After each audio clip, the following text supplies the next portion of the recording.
My name is Alyona. I was born in Soviet Union and I grew up in Russia. I moved to Canada about 6 years ago, and currently I live in Halifax, Nova Scotia. But I also used to live in London, Ontario and Toronto, Ontario. So that's been quite a journey for me for the past 6 years with moving and all the relocation experience, which is to me personally very exciting. Like not the process itself, but the idea of the ability to travel a lot and like not only travel for leisure, but also being able to live in different places. And for me, it is, I have to admit, I enjoy exploring Canada in that way. People are different everywhere. So far, I traveled in Ontario, I traveled to Quebec. Nova Scotia was the eastest part of Canada I've been to. And I also traveled to Alberta last year, which was very exciting experience as well. So, but there are a lot of places on my list, and hopefully this summer I will get to travel within the province and probably to other provinces as well. And speaking of that journey, in the past I've done at least three road trips from Toronto to Halifax and back. So I've seen these province to province crossings multiple times, and every time it was an amazing journey. Mostly the purpose was for leisure. I met a lot of amazing people along the way, and I think that that's something that made me come back all the time. And eventually I fell in love with Nova Scotia. I moved to the province this year, and now I'm here. Just right timing for the perfect season. It's interesting because when we live in certain places, we tend to take it for granted.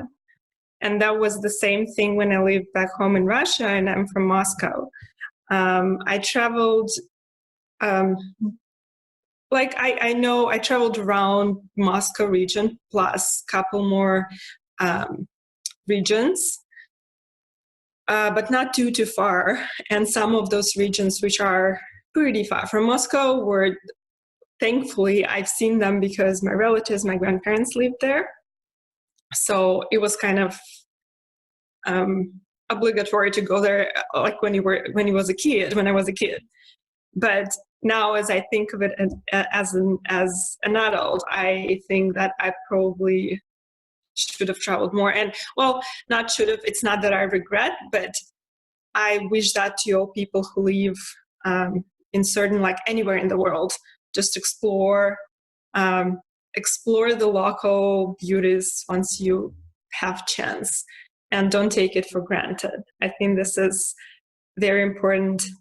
Well, not very important, but it's valuable advice. And I think it's just amazing to see not only around the world, but the places that are closest to you. And I also traveled to other countries a little bit. So far, I think it's 11 in total. Yeah, well, that's the thing when you live in Russia, it's a little bit easier to go to European countries. But I traveled a little bit outside of Canada as well. Just a couple of years ago, I did an amazing trip so I went back home, and on my way, I went back home to visit, and on my way, I stopped in Paris and Berlin, and on the way back, I stopped in Iceland, and I have friends in both in France and Germany. And this is just amazing how connected we are in 21st century and how many opportunities we have for traveling and exploring. And I think my kind of motto for the longest time, and I'd say my inspiration in all my movings, And all my relocation experiences was that people are not trees. You don't have to stay at the same place all the time, whether we like it or not. It's up to us to decide, and once we decide, and if we really want it, the opportunity always comes up. I lived in Moscow all my life almost, and at the age of 27, I had an amazing opportunity to study abroad, and by that time I already had working experience in communications, public relations, and some political consultancy.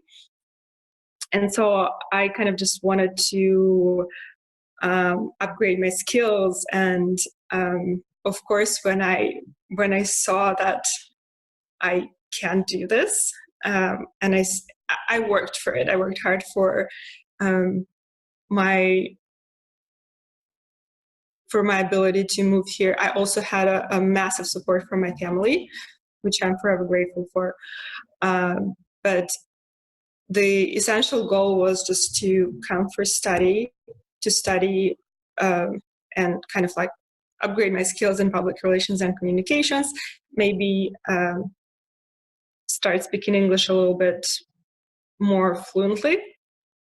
But I didn't have an idea of staying here in mind. It was kind of like, well, I'll just go and see what comes up.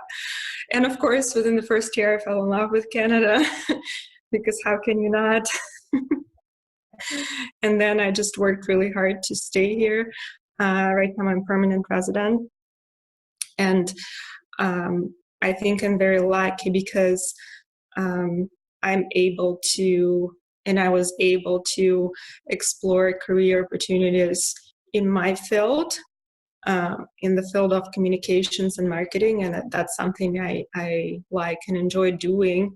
And this is something I would want to grow as a professional in. And this is something I've heard from many people, especially newcomers. People often say that you can't work in communications if English is not your first language, meaning in a different country. So you can't work in communications or anything that's related to expressing yourself using language, or not only yourself, but communicating the message on behalf of someone, and all kinds of content management things, just because you're not native speaker of that language. And I was so surprised because I think I probably had this belief for like before I came to Canada, but once I started studying and once I saw that the system actually works differently from the system back home, as in I'm being treated the same way as everyone else, whether they're Canadians or not. And that situation, and when I saw that, I kind of rewired my brain and my beliefs. And from that point, I kind of started believing that it doesn't matter what other people say, but if you work hard enough and if you really want it, you can do it, you can achieve it. And so I think this would be my number 2 advice to all those people who hesitate themselves, or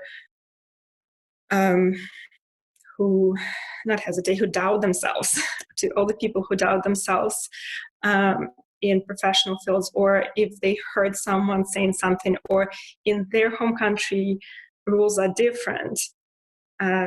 Don't be scared and just dare to do the thing you want to do. And, if in the end of the day, like, what would be the worst outcome you will get? You will hear no, but it's better to, unless you ask, you will never know. So you just gotta go there and explore and do, and just don't listen to these people. and don't listen to your inner critic in that sense. So it's been very it's been challenging. I can't say that it's easy, but it is challenging and it is rewarding. And the understanding that you can achieve more is very powerful. Which also, to me personally, relates to the way I started thinking about myself, and I started thinking about my abilities to achieve more things and to have my voice in this world. Because we all have insecurities and we all have self-doubts. Beating them is probably the most challenging thing in life for a lot of people, me including myself. And I still have a lot of self-doubts and insecurities, but it's important to realize them and work harder. And the way I started thinking when I moved to Canada, I'd say probably after living here for about 3-4 years, and it's kind of like going more and more, I'm diving into that thought part, in that I, as a person, can do anything in this world. I have all the powers. So anyone else can do this as well. And second point, I, as a woman, can do more than just the things that historically attributed to me.